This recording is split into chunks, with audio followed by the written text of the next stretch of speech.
Welcome back to the Listen Up Girl podcast, where I break down the biggest stories in politics, pop culture, and everything in between, from drag queens to democracy, from Capitol Hill to Hollywood Hills. I'm your host, and today's lineup is a little bit wild. From election night shocks to celebrity meltdowns and major LGBTQ plus milestones. But before we get started into the news, I wanted to ask if you could please just take 10 minutes or less to complete my audience survey. This survey helps me learn more about you and learn more about what you like to see in my show. I have a lot of ideas that I have from this podcast, Listen Up Girl, and my other podcast, Everything and Anything, and A Bit Gay. And before I start doing new projects, I just want to get your feedback. But for now, let's get into the news. Our first story is Democrats sweep in a stunning rebuke of Trump's America. In what political experts are calling a massive rebuke of Trump's second term, Democrats won big across the country in Tuesday's off-year elections. Voters turned out in force on November 4th, handing Democrats sweeping victories in gubernatorial, mayoral, and judicial races, as well as several key state house and local contests. It wasn't just a win, it was a wipeout. In Pennsylvania and Virginia, Democrats flipped long-held conservative districts.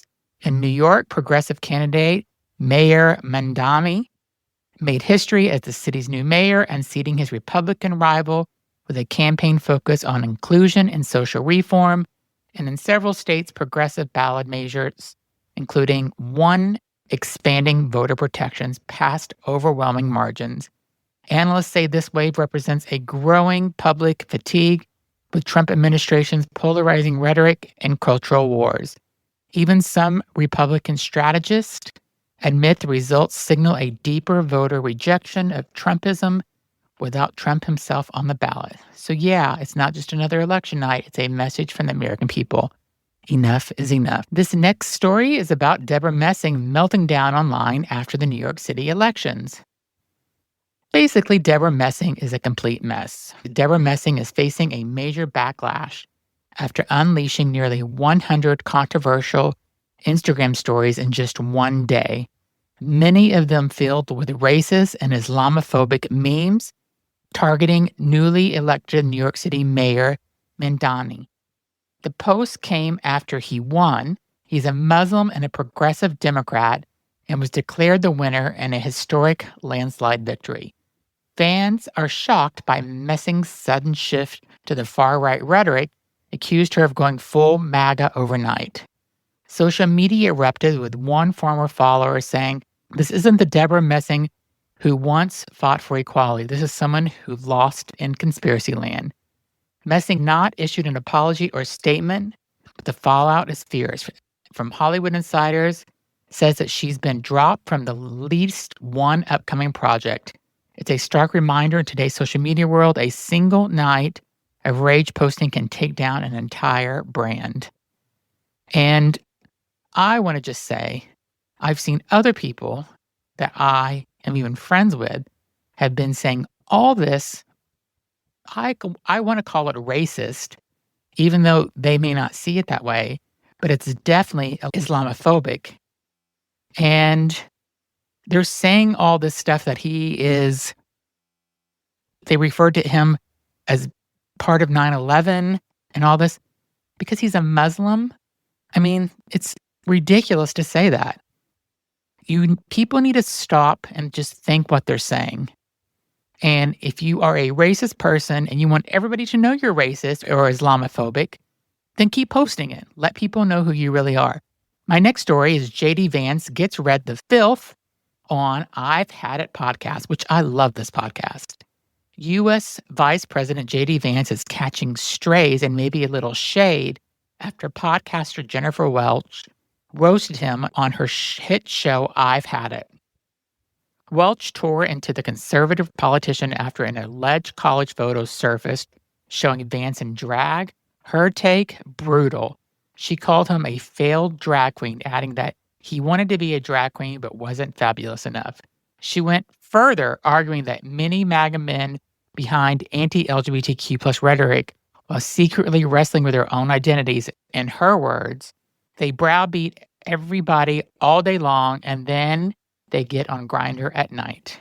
Her new co-host, Tommy, tried to keep up, but Welch was on a roll, connecting Vance's hypocrisy, a broader culture of shame among far-right leaders. The episode went viral, fans flooding social media, memes of JD Vance, the lost queen. Critics called it savage but accurate, while conservatives accused Welch of queerbaiting. Either way, the internet's eating it up. I mean, this man clearly wears eyeliner. It's there, like, it's visually there. He's been in drag. In my opinion, he's a little on the femme side sometimes. So, I mean, if you want to be a drag queen, if you want to be gay, if you want to go on Grindr at night, just admit it. Or don't admit it and stop trying to be so nasty to the LGBTQ plus people. Leave us alone. Next story is Erica Deuso makes history as Pennsylvania's first trans mayor. In Downingtown, Pennsylvania, voters made history electing Erica Deuso as the first openly transgender mayor in the state's history. Deuso's campaign focused on practical local issues like infrastructure, community engagement, and fairness, but her victory carries national significance. In her celebratory Facebook post, she wrote, "Yesterday's victory shows what we can accomplish when we come together with respect, hope, and purpose." She went on to thank her opponent and the town's voters, adding that she hopes her election inspires anyone else who ever felt unseen or unheard to believe that they belong in a room where decisions are made. Across social media, LGBTQ plus advocates her victory as a win for inclusion and democracy. While some opponents tried to downplay the significance, leadership marks a powerful shift in representation, proof that progress continues even in uncertain times.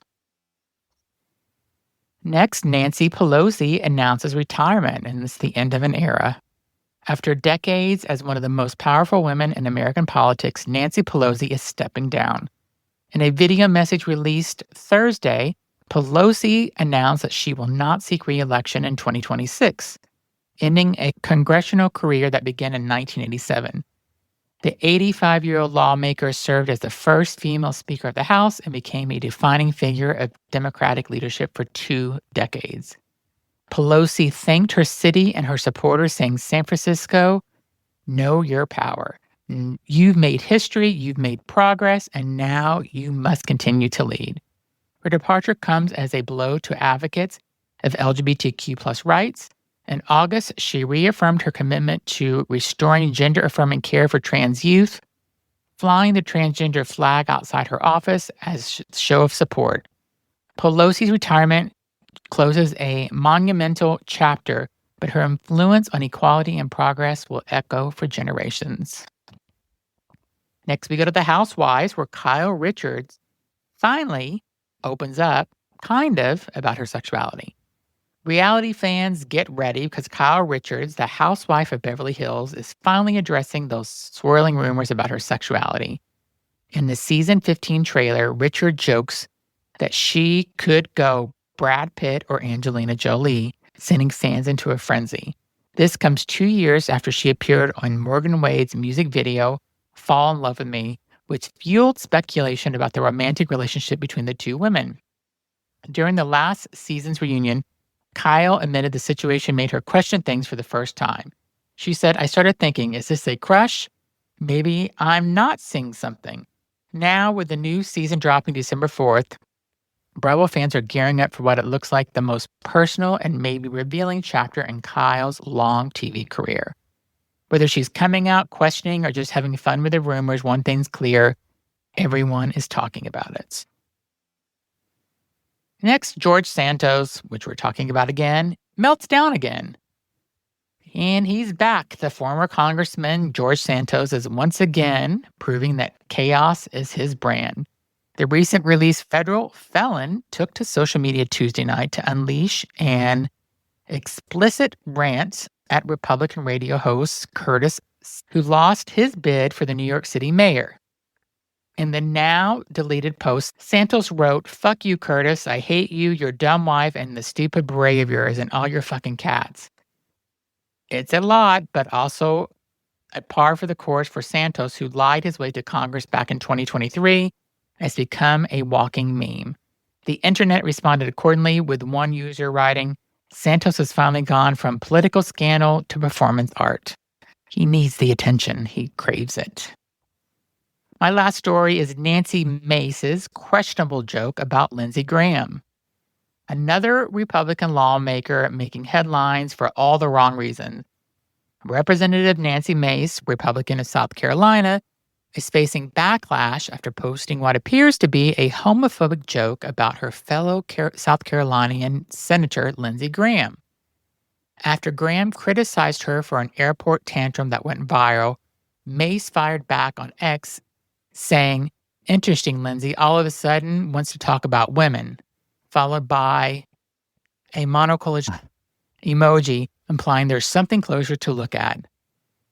Critics slammed the post as petty and bigoted, noting that it played on a long circulating rumors about Graham's sexuality. LGBTQ plus advocates call the jab grossly inappropriate, while others say it reflects a deeper culture of disrespect within the GOP. Once again, it seems professionalism has left the group chat. And that's the news for today. From political power shift to celebrity chaos, it's been a big week of big wins, big losses, and even bigger drama. If you loved today's episode, be sure to hit the follow button, share it with your friends, and leave me a review. I'm your host, Zach Randles-Friedman, reminding you to stay bold, stay curious, and more importantly, I'm your host, Zach Randles-Friedman. Thanks so much for listening, and talk to you later with more LGBTQ plus news. Thanks for listening.